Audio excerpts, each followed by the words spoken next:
किताब है। आज से तकरीबन 300 साल पहले अरबी में लिखी गई किताब है। उसके फारसी में, उर्दू में कई तर्जुमे हो चुके हैं। तो इक़्तिबासुल अनबार किताब में ये लिखा हुआ है, मगर अब ये वाक़या वाजू वालों के वास्ते नहीं है, ये गौस पाक के ग़ुलामों के वास्ते है। बाजू वाला गौस पाक को ज़मीन के ऊपर रहकर नहीं समझा, तो ज़मीन के अंदर जाने के बाद क्या समझेगा? क्योंकि ये बात कब्र की है, तो सरकार गौसे पाक के ताल्लुक़ से आता है।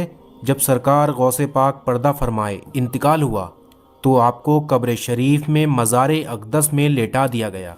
कब्र शरीफ को बंद कर दिया गया और फरिश्ते आकर कहने लगे, मन रब्बुका। गौस पाक से सवाल कर रहे हैं, मन रब्बुका। गौसे पाक सरकार ने कहा, क्या तुमको आदाब नहीं मालूम कि बात करने से पहले सलाम किया करो? मेरे गौस की हुकूमत तो देखो। मेरे गौस सिर्फ इंसानों पे राज नहीं, बल्कि कब्र के अंदर फरिश्तों पे भी राज करते हैं। मेरे प्यारे दोस्तों, ये महबूब सुबहानी है, ये कुतुब रब्बानी है, ये पीराने पीर रोशन ज़मीर दस्तगीर हैं। तो मेरे गौसे पाक सरकार फरिश्तों से कहने लगे, बात करने से पहले सलाम किया करो, आदाब नहीं मालूम? तो फरिश्ते अदब से खड़े होकर कहने लगे, अस्सलामु अलैकुम या अब्दुल कादिर, ऐ अब्दुल कादिर जिलानी, आप पर सलाम हो। तो सरकार गौस पाक ने सलाम का जवाब दिया। जवाब देते ही फिर फरिश्ते बोले, मन रब्बुका। तो गौसे पाक ने कहा, पहले मेरे सवाल का जवाब दो, फिर मैं तुम्हें तुम्हारे सवाल का जवाब देता हूँ। तो वो बोले, अब्दुल कादिर जिलानी, आपका क्या सवाल है?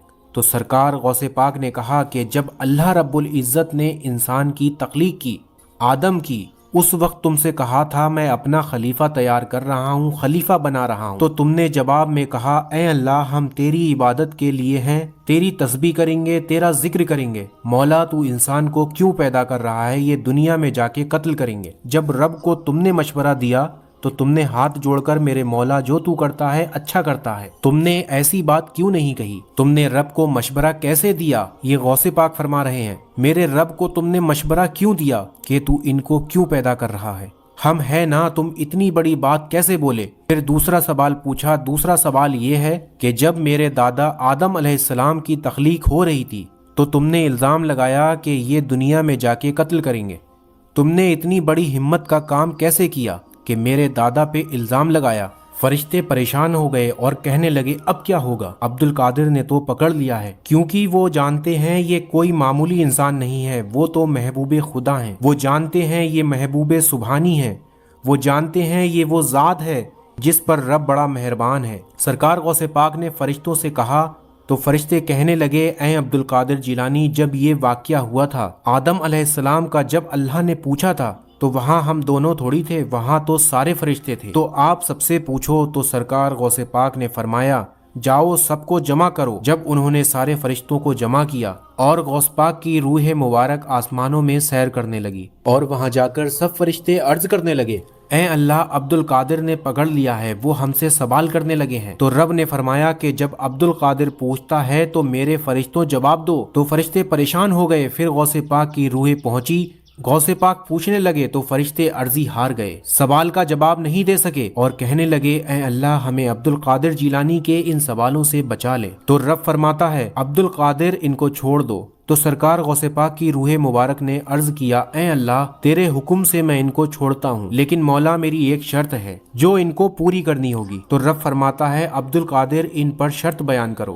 तो गौस पाक सरकार अब फरिश्तों को शर्त सुनाते हैं। कहते हैं, सुनो फरिश्तों, रब के हुक्म से मैं तुम्हें छोड़ रहा हूँ, लेकिन मेरी तुमसे एक शर्त है। तो फरिश्ते कहने लगे, ऐ अब्दुल कादिर, क्या शर्त है? तो कहते हैं कि सुनो, आज से लेकर और कयामत तक जब कभी कब्र में मेरा मुरीद आएगा, तो तुम उससे सवाल पूछ पूछ कर परेशान नहीं करोगे, उस पे आसानी करोगे। तो सारे फरिश्ते हाथ जोड़कर कहने लगे कि ऐ अब्दुल कादिर, ये तो काम हम रब के हुक्म से करते हैं, इसमें हमारा इख्तियार कहाँ है? तो सरकार गौसे पाक ने कहा, अब तुम रब से गुजारिश करके इजाजत ले लो। सारे फरिश्ते रब की बारगाह में हाजिर हुए और कहने लगे, ऐ अल्लाह, अब्दुल कादिर ने ये शर्त रखी है, रहम कर मौला। तो रब ने हुक्म दिया, फरिश्तों, अब्दुल कादिर अगर कहता है कि उनके मुरीदों के साथ कब्र में आसानी हो, तो लो, तुम्हारा रब भी तुम्हें इजाजत देता है कि अब्दुल कादिर का मुरीद आए तो उसके साथ रहम का मामला किया जाए। बात समझो मुसलमानों, औलिया कोई मामूली चीज नहीं है। औलिया अल्लाह का मकाम बुलंद, उनके रुतबे बुलंद,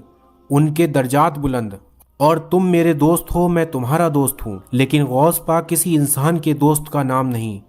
فرشتے کے دوست کا نام نہیں، غوث اعظم خدا کے دوست کا نام ہے۔ اس لیے میرے غوث پاک نے ارشاد فرمایا کہ صوبے قیامت تک قادری سلسلے میں جو بھی مرید ہوا تو غوث پاک فرماتے ہیں تو وہ میرے ہاتھ پر مرید ہوا، اس نے مجھ سے بیعت لی، وہ میرا مرید ہے۔ اور پھر فرماتے ہیں کہ اے لوگوں، اگر کوئی تمہیں پیر نہ ملے، کوئی تمہیں کامل نہ ملے، اللہ والا نہ ملے، پریشان نہ ہونا، دل میں ارادہ کر لو کہ تم میرے مرید ہو، تو قیامت تک کے لیے تمہیں یہ خوشخبری ہے، تم میرے ہی مرید رہو گے۔ تو پیارے دوستوں، میں امید کرتا ہوں آپ لوگوں کو یہ ویڈیو پسند آئی ہوگی، یہ پورا واقعہ آپ نے اچھے سے سنا ہوگا، آپ کو سمجھ آیا ہوگا۔